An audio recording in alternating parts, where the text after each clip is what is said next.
বলছি যাও যাও, তাড়াতাড়ি সেই ভিক্ষুককে আমার কাছে নিয়ে এসো, আমি তো দান করার জন্যই আছি।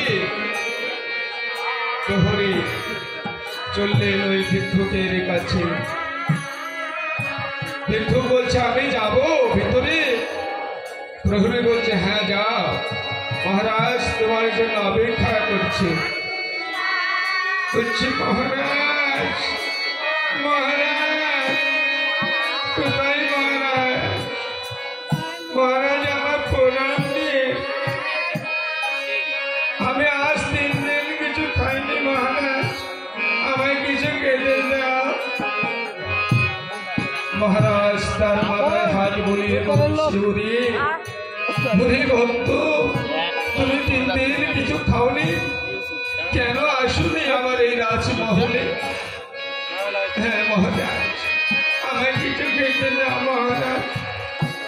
বলছে রানী, রানী দাও দাও, ওই ক্ষুধার্ত অতিথিকে কিছু সেবা দাও, ও বড় ক্ষুধার্ত হয়ে আছে। মহারানী কি করলেন বাবা,